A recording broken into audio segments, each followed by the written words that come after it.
Tas, Senator, may isa pa akong concern. Since naandito naman yung big three na motorcycle taxis.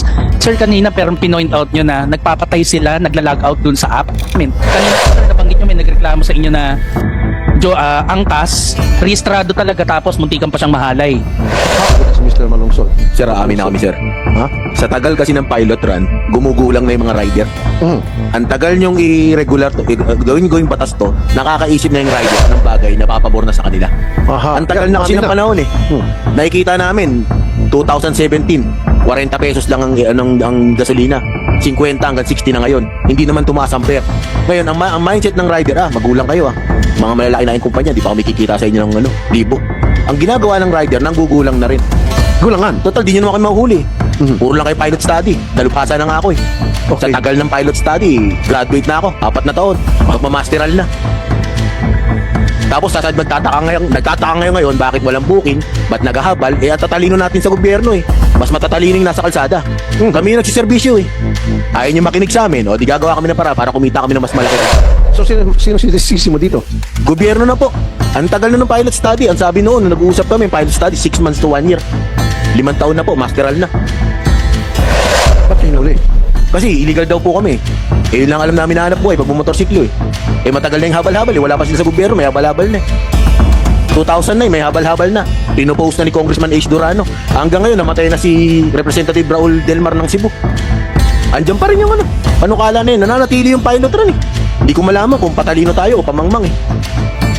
Diwala ko sir, kasi dati pumasa na yun sa Congress. 17 Congress, pasado sa Congress. Hindi pumasa sa Senado. 18 Congress, pasado sa Senado. Hindi pumasa sa Congress. 19 Congress, pumasa sa Congress. Sa Senado po ngayon, hindi na naman. Kasi sir, At kada mag-election po, lagi kami nagagamit mga rider. Lagi kami tinutulungan pag tuwing election.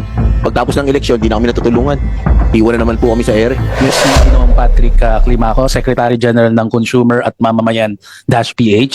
Sir, meron po akong dalawang gustong i-point out. Yung una po, yung pong pahayag po namin na suportado po namin itong mga ganitong pagkilos po na sana po ma-establish na po into law yung pong instead na provisional, ma-establish po na magkaroon ng ano po ba yung dapat na proseso po natin doon sa bilang ng mga motorcycles, taxis. Kasi po simple lang naman po yung hiling po namin bilang mga consumer na makapasok at makauwi po sa amin sa mga aming mahal sa buhay. Although mas mataas po ito kaysa doon sa pagsakay po ng jeep, pagsakay po ng bus, mas mataas po ng konting pamasahe. Pero ang importante po dito, mas mabibigyan po ito ng maginhawang paglalakbay po sa aming mga consumer. Yun lamang po. Tapos, Senator, may isa pa akong concern. Since naandito naman yung big three na motorcycle taxis. Sir, kanina pero pinoint out nyo na nagpapatay sila, nagla-log out dun sa app pagka rush hour o kaya maulan.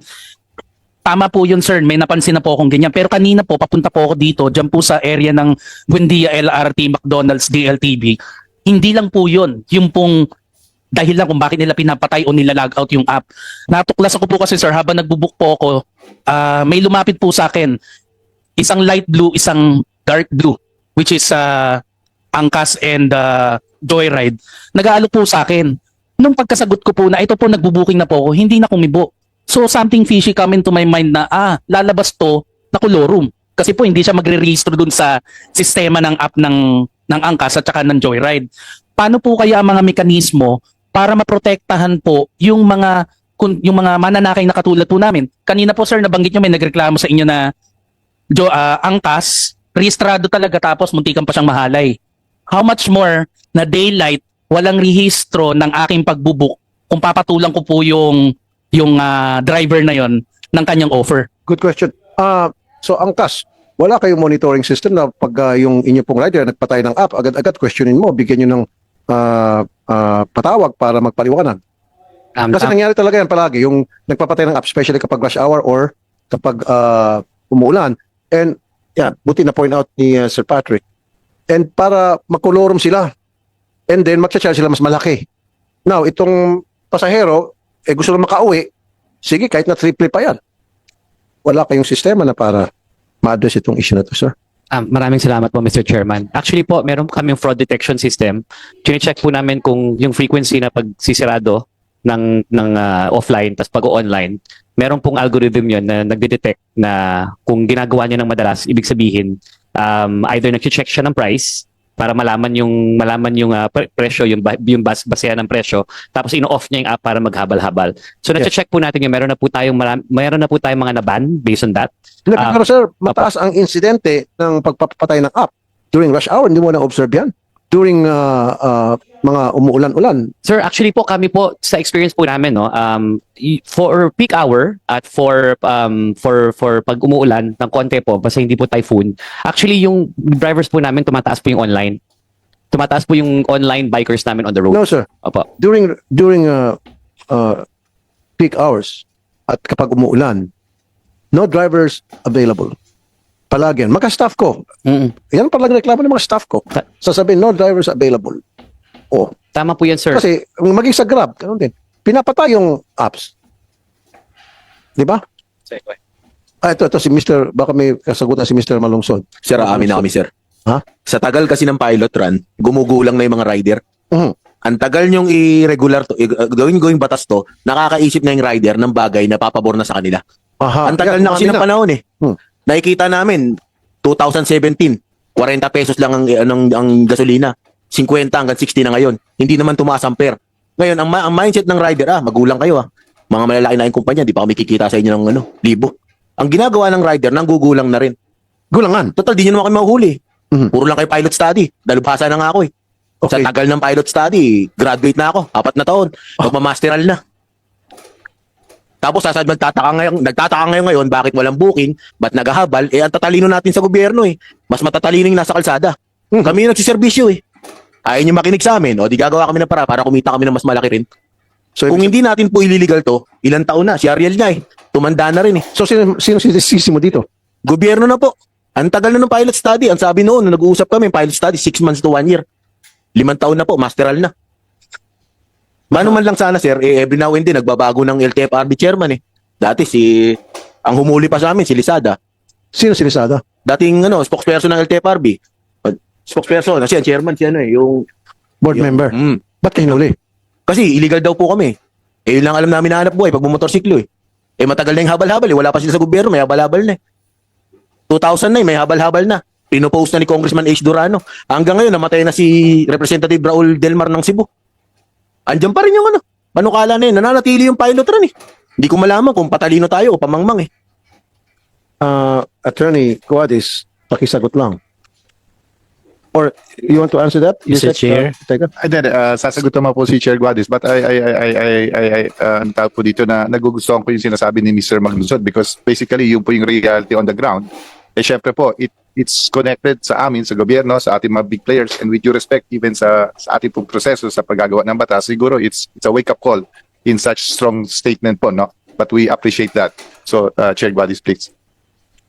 Mr. Chair, when I came in, the pilot study is still on process. We submitted the final report.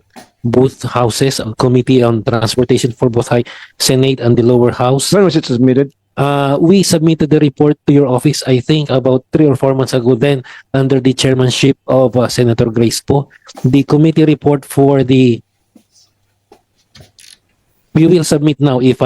You submitted to us? Yes, of course, Mr. Chair. To me, to my We office, have an because I'm the new available chairman? copy. Yes, Mr. Chair. Okay. The version for the lower house was submitted. In fact, the lower house had already passed the bill on its third and final reading, and then inaangat na po sa Senate for the Okay. disposition of the Senate. So ang bola ko ngayon nito is in the Senate, Mr. Chair, and Okay. if you haven't received one, I can give you one today. I have Okay. a soft copy which I can furnish you. Mr. Maglunsod, thank you so very much for raising that issue. And I didn't know na may problema din pala dito sa side ng legislative, yung paggagawa ng batas at nasa Senate. And bago lang po akong chairman ng transport, so baka na-overlook lang yon. So I'll look into it. I'll make sure na the ball will start rolling again.